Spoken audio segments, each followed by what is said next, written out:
Now at 4, hundreds of cars broken into between Fishers and Indianapolis, a joint effort between police to catch the suspects. Sunny warm pattern continues in central Indiana, not far from 90. Possibly a break next week. Details in the forecast. And the Fed cut its benchmark interest rate today. Ahead, I'll tell you what's the deal with what it means for your wallet. Well, the Colts are riding high into week 3, 2-0 on the season, but it's a day at a time. That's how they break it all down. I'll show you how they're planning on doing that coming up in 13 Sports.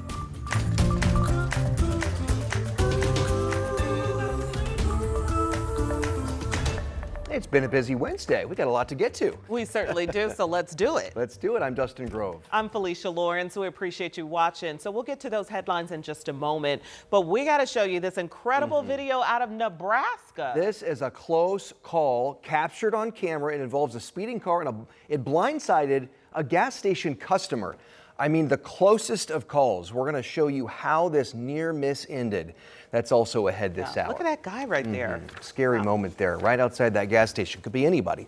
But we begin in Fishers, where police say they believe 3 teenagers are to blame for hundreds of car break-ins across several communities. So they were arrested this week driving a stolen car. Brandon Sheff tells us where the break-ins happened and how officers caught the suspects.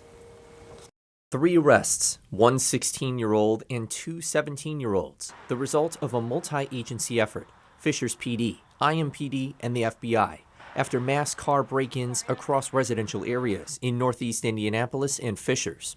The criminals that would come out and do these crimes in all our communities don't have borders. Our message today is, neither do we. This car was parked right here in this driveway in this Fishers neighborhood. The owner of this truck woken up by police in the middle of the night after the break-in. We kind of moved to this area, you know, to be in a safe location, and generally I feel like it is, but yeah, it was just kind of more disappointing. Lensing just moved to Fishers from Texas a month ago. He says that he was woken up early in the morning over the weekend, an officer telling him his truck was broken into, his wallet stolen from inside. He was one of multiple victims on Harrison Parkway.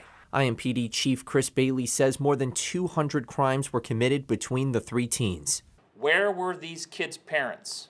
IMPD detectives were instructed by Bailey to look at all available evidence, potentially leading to charges filed against those parents. About whether parents or guardians or others were complicit, knew what was going on, or encouraged, or were recipients of the illegal behavior. Bailey added that IMPD East District detectives were investigating multiple car break-ins at least a week and a half ago. They worked together with Fishers PD to connect the incidents there. Brandon Sheff, 13 News. And a young man is dead and a suspect in custody after a shooting in Greenwood. This happened around 10:15 last night on Dover Drive near the Westminster Apartments. Let's take you to the scene here. Police say it started as a fight between 2 people. When one man tried to shoot the other, he missed that person, but hit and killed another man standing nearby. The victim identified as 22-year-old Beden Muru. Police later found the suspect at a hotel near I-70. He's being held now in the Johnson County Jail without bail. Investigators are working to figure out how someone's body ended up in a pond this morning in Castleton. You're looking at the intersection of Craig and East 82nd Street. So far, police have not said anything about who that person is or any other details. Once we learn more, we'll let you know. All right, let's get to Sean with some traffic news for us this afternoon before you get to the weather, because we've got a couple of crashes, right? Yeah, and this one is a accident with entrapment. This is 70 eastbound on the city's south side here. Hopefully everyone's okay, but this is causing a big backup on the east and westbound lanes. You can see the red there in both directions. And also you can see we're already getting a big backup there, 65 south, which is usually the case, but we also have an accident near the south split as well. So it is going to be a slow go if you're on the south side using 70 or 65 southbound.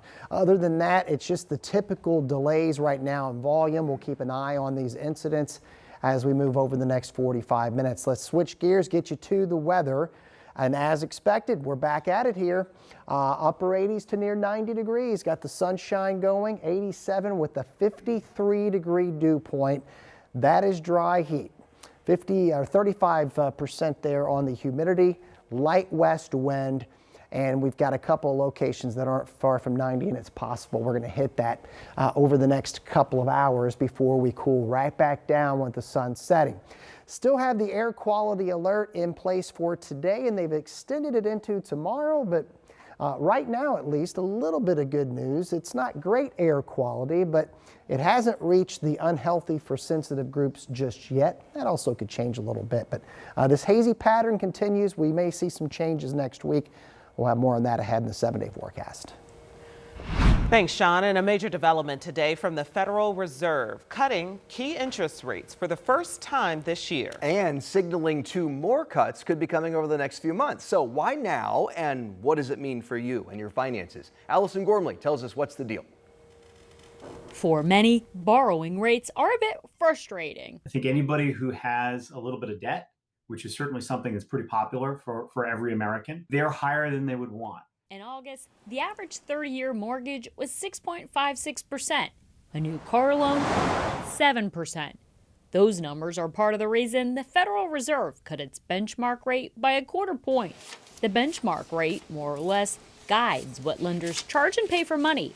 The other reason for the Fed's move? It also demonstrates their willingness to come in and be supportive of the economy. An economy showing signs of slowing job growth. Kate said while this drop won't impact her wallet immediately, it's a start. It's really going to be the fact that over the next 6 or 12 months, we're likely to see even more cuts, and that's going to be the most beneficial thing. While lower rates are good news for borrowers, they can sting savers earning high interest on money sitting in savings. Money market accounts and high yield savings accounts, they're going to start to come down quickly because the banks, they want to pay less interest if they can. If you want to lock in the higher returns a bit longer, consider a certificate of deposit, which can pay 4.5% for a longer period of time. That way you're ready for any changes to your wallet. Now, the high-yield savings account that he mentioned are plain old savings accounts, typically online only, but they pay much more money to you than a traditional checking account. If your money is sitting in a checking account, it's like 0.003%, whereas a high yield might pay 4% right now. But as he said, that will dip. Could go down a little bit. But it's still better. You have to leave it there for a certain amount of time. Certificate of deposits, you have to lock in 3, 6, 9 months. But a high yield savings account, the bank might have transfer limits, maybe twice a month, but it should be liquid pretty much at any time. Oh, okay. Okay. There you go. Thanks, Allison, as always. And if you like Allison's What's the Deal segments, you can catch her show streaming on WTHR+. Download the app now on Roku, Fire Stick, and Apple TV. Interest rates going down. That's big news. All right, let us talk some sports, okay? Okay. The Colts are off to their best start in 16 years. Say it again. Knock, What? knock, knock, knock, knock. Fingers 16 crossed. years. Yeah, keep your lucky socks. A thrilling. Do you have your lucky Colts socks? I do not, Okay. but I figured you did. I'll get you some. I got an extra pair. Thrilling win over the Broncos Sunday. Has the Colts at 2-0 for the first time since 2009. But Eli Gain explains how the team is living in the moment and not looking ahead. Take a look here. Well, the Colts completed their mission in the first 2 weeks of the season, getting victories at home. Now they are 2-0 and sit atop the AFC South standings. Now it's going to be their first road test as they travel to the Music City to take on the Tennessee Titans Sunday at 1 o'clock. It's also a pivotal opportunity to get a division victory. This team has been used to starting near the bottom of the standings in recent years, but now they are on top. In order to keep it that way, it all starts on days like today, on the practice field, and remaining grounded throughout the process. The work never stops. That's the message. Like, we can't let up. We got to demand it as coaches. They got to demand it of themselves each and every day we come in this building.